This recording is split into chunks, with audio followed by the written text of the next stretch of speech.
কারণ কি আপনারা মনে করেন কি রাতারাতি নির্বাচন দিলে সব ভালো হয়ে যাবে? পরিবর্তন হয়ে যাবে? একদল খাইছে আরেক দল খাওয়ার জন্য রেডি আছে পরিষ্কার ভাবে বিশ্বাস।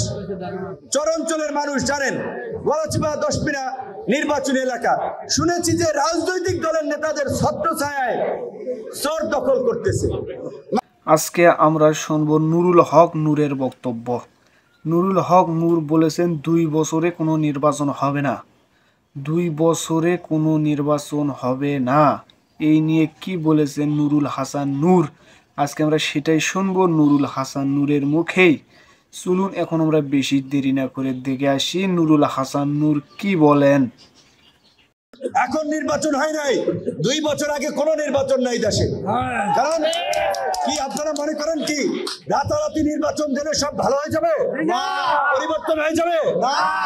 একদল খাইছে আরেক দল খাওয়ার জন্য রেডি আছে পরিষ্কার ভাবে।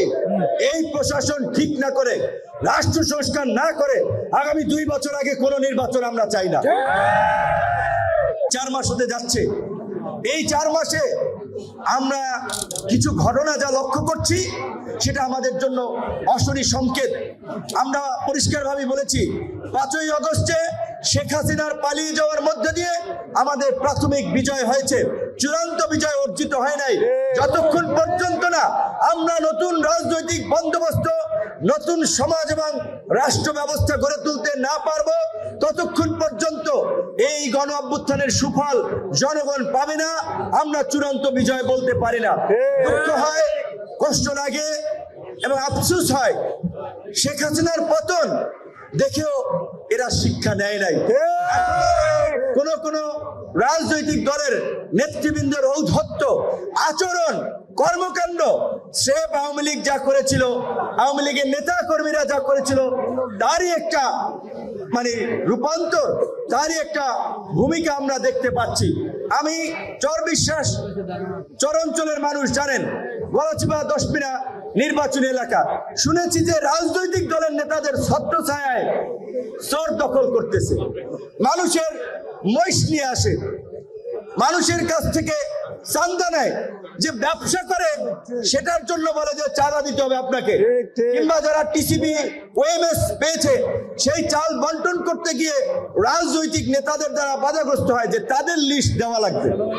তো এই তোমাদেরকে চাল খাওয়ানোর জন্য, চর খাওয়ানোর জন্য, চান্দা খাওয়ানোর জন্য কি ছাত্র জনতা রাজপথে নেমে এসেছিল? কাউকে নেতা বানানোর জন্য রাজপথে নেমে এসেছিল? তারা বাংলাদেশের পরিবর্তন চেয়েছে। পরিষ্কার কথা, এই অন্তর্বর্তীকালীন সরকার আছে, অনেকেই বলছে এই সরকারের ম্যান্ডেট নাই সংবিধান পরিবর্তন করার জন্য, রাষ্ট্র সংস্কার করার জন্য। যারা কথাগুলো বলছেন আমি বলি এটা আসলে সঠিক কথা নয়, এটা এক ধরনের উপহাস। এই আন্দোলনের সাথে প্রহসন। বাংলাদেশের ইতিহাসে 53 বছরের সরকারের মধ্যে এই অন্তর্বর্তীকালীন সরকার হচ্ছে ইতিহাসে সর্বোচ্চ জনসমর্থন পাওয়া সরকার। বাম, ডান, বিএনপি, জামাত সবাই মিলে সমর্থন দিয়েছে, কিন্তু এখন অনেকে খাওয়া দাওয়া চলতেছে না, বন্ধ হয়ে যাচ্ছে। কারণ অনেক জায়গায় সেনাবাহিনী দমন করতেছে চাঁদাবাজদের, মাফিয়াদের, ধান্দাবাজদের, তাদের ধান্দা হচ্ছে না। এখন তারা অনেকে দেখছে যে কোনো মতে যদি তাড়াতাড়ি একটা নির্বাচন হয় তাহলে আমরা ক্ষমতা আসতে পারলে ভাগ বটরা করে খাওয়া যাবে। সেজন্য তারা ক্ষমতার জন্য, নির্বাচনের জন্য অস্থির হয়ে যাচ্ছে। সরকারের বিরুদ্ধে নানান ধরনের প্রপাগান্ডা ছড়াচ্ছে, বিভ্রান্তি ছড়াচ্ছে। কিন্তু আমরা সরকারকেও পরিষ্কার করে বলতে চাই, আমরা আপনাদেরকে নির্বাচনের জন্য ক্ষমতায় বসাই নাই। রাষ্ট্র সংস্কার করতে হবে, জন আকাঙ্ক্ষার বাংলাদেশ বিনির্মাণ করতে হবে। এই যে আপনারা যে 15টি কমিশন করেছেন, সংবিধান সংস্কার, নির্বাচন সংস্কার, দুর্নীতি দমন সংস্কার, এরকম বিভিন্ন সেক্টরের সংস্কার, এই সংস্কারগুলো হওয়ার পরেই আপনাদেরকে নির্বাচনের কথা ভাবতে হবে। সহনশীল হন, সংবেদনশীল হন। সব একা দখল করতে চাইেন না, একা একা খাইতে চাইেন না। আর এই দখলবাজির রাজনীতি বন্ধ করুন, জনগণের জন্য কাজ করুন। এখন নির্বাচন হয় নাই, 2 বছর আগে কোনো নির্বাচন নাই দেশে। কারণ কি আপনারা মনে করেন কি রাতারাতি নির্বাচন দিলে সব ভালো হয়ে যাবে, পরিবর্তন হয়ে যাবে? একদল খাইছে, আরেক দল খাওয়ার জন্য রেডি আছে।